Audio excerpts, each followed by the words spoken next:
Jefferson wanted the expedition to start as soon as possible. Because most of the journey of discovery would be by water, a 55-foot barge was built for the explorers.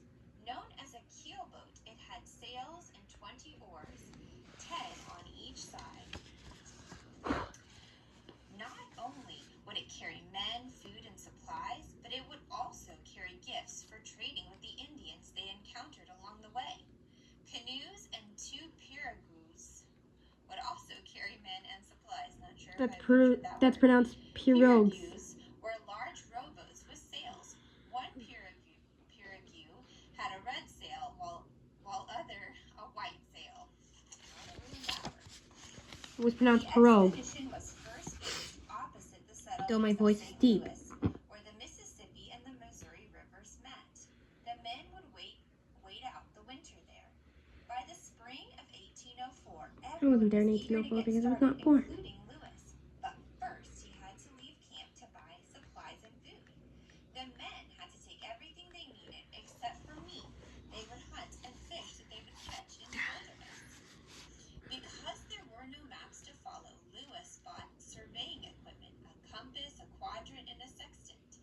He also bought clothes for each man, an overcoat, a raincoat, overalls, shirts, and socks. However, Lewis knew that in the wilderness, new clothes would wear out quickly.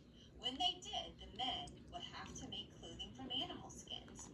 And the way to get skins was to hunt local wild animals. So he purchased guns and ammunition. Weapons were also needed in case they had to fight off hostile tribes. Although Jefferson ordered the explorers to do everything possible to stay on friendly terms with the Native Americans, Lewis decided that the Corps should take the standard military amount of liquor and almost 200 pounds of dried condensed soup called portable soup, which could be used in an emergency. As for other food, Lewis made sure that the Corps had 3,400 pounds of flour, 560 pounds of biscuits, and 750 pounds of salt, as well as coffee, peas, beans, sugar, lard, and candles.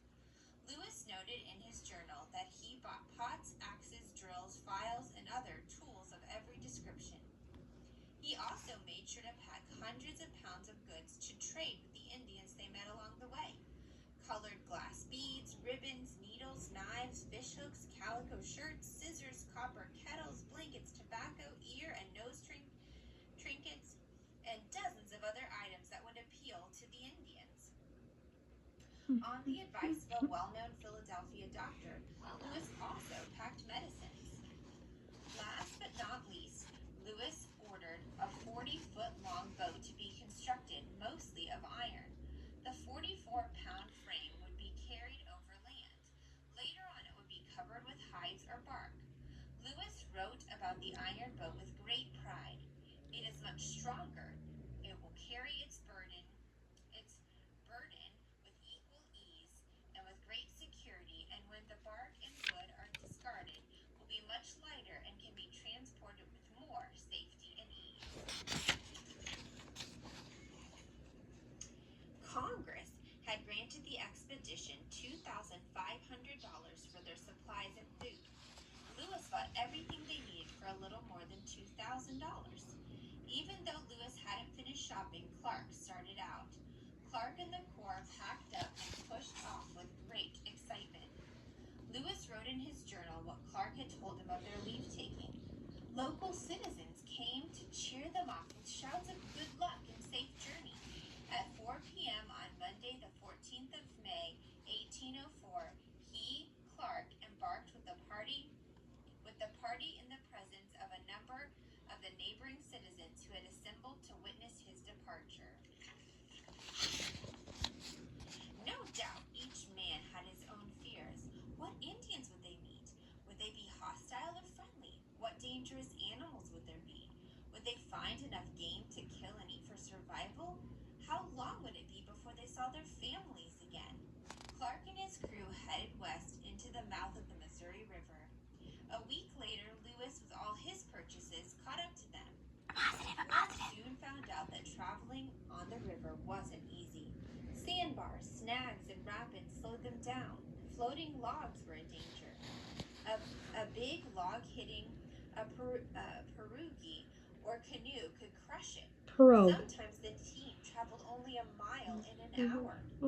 Rain, rain, and more rain, intense heat, and clouds of mosquitoes made everyone miserable.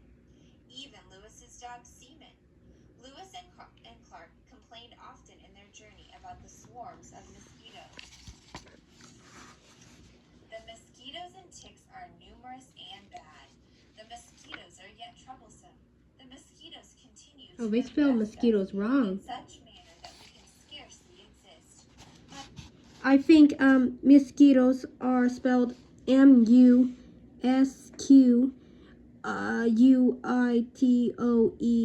not Musquetoes,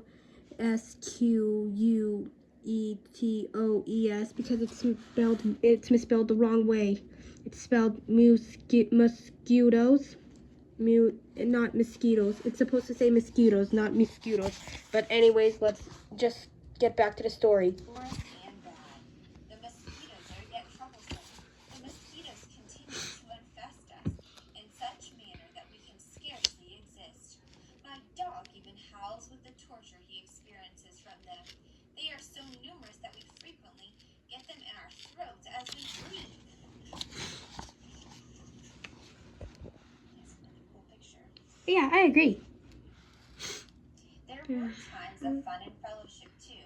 On August 18th, the boats were tied up on the Missouri River's banks for Meriwether Lewis's 30th birthday. The men squared anxiously into the night.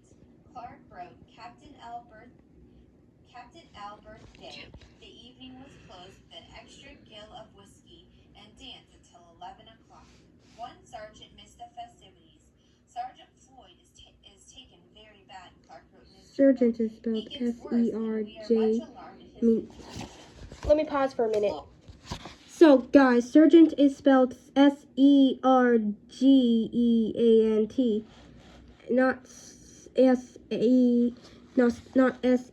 not Sergeant,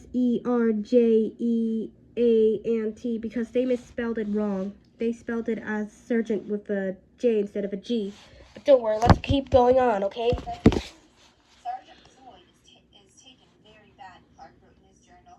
He gets worse, and we are much alarmed at They his spelled worse condition. wrong. Floyd had a burst appendix. Worse is spelled W-O-R-S-E, not W-O-R-D-S-E. And was buried on a hilltop overlooking the Missouri River But okay. that the explorers named Floyd Bluff.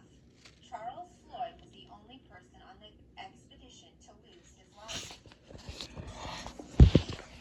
Chapter 3. Winter sets in. A death so soon after their trip began must have been worrisome to Lewis and Clark, but they had no choice but to keep traveling north on the river. From late July to early November, they met up with many Indian tribes, most of whom were friendly. Lewis and Clark joined the Indians in smoking peace pipes. They also gave the chiefs Jefferson medals. The Indians especially treasured the glass beads. Clark's slave, York, fascinated the Indians. Thinking his dark African skin was paint, American. they tried to rub it off. Of all the tribes they met, the Teton Sioux were the most hostile. However, even the Teton Sioux were willing to sit down with Lewis and Clark. In the end, the Teton Sioux allowed the war to continue on. Winter arrived. By late November 1804, they had traveled 1,600 miles from St. Louis. There were still 1,000 miles to go to reach the Pacific Ocean. Snow was falling and the Missouri River was freezing over. It was time for the explorers to build their winter quarters. All the men pitched in to build a fort on the Missouri River's banks near several villages where 4,400 Indians made their home. The fort went up quickly. It had 2 rows of log huts, a storage shed, a smokehouse, and a sentry box. An 18-foot high stockade fence. There's the dryer. An 18-foot high stockade fence made of sharp-pointed logs surrounded the buildings. We called it Fort Mandan in honor of our friendly neighbors, Lewis wrote. Their friendly neighbors tribe, but also the Minataris. The natives visited the fort and welcomed the Corps members into their earth lodges. The lodges were large, round, domed buildings built of sod. Lewis and Clark wrote to Jefferson describing the natives' way of life. The winter of 1804 to 1805 was bitterly cold. The temperature sometimes dropped to almost 40 degrees below zero. Herds of buffalo walked on the frozen Missouri River without breaking through the ice.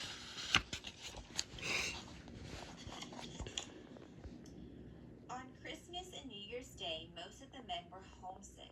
They received no mail or gifts from their families back home. Nevertheless, they exchanged presents and enjoyed food, drink, and square dancing. That winter, 2 more people joined the Corps. A fur trader named Toussaint Charbonneau and his young Native American wife appeared one day. We're going to call him Char, because that's a little easier. Yeah, it's short for Charbonneau. Language and many Indian languages. Lewis and Clark persuaded him to travel with the Corps. Char would act as their translator. His wife had come too. Her name was Sacagawea. Sacagawea, who was going to have a baby, was a member of the Shoshone tribe. The Shoshones were famous for their herds of horses. Lewis and Clark had been told that the Corps would need horses to cross the shining Rocky Mountains, but Char didn't speak the Shoshone language. Later on, the Corps leaders would have to depend on Sacagawea to barter with the Shoshones for the horses they would need. All right, that's chapter. Yeah, and we'll stop 2 and here. 3 of what was the Lewis and Clark expedition. Good night.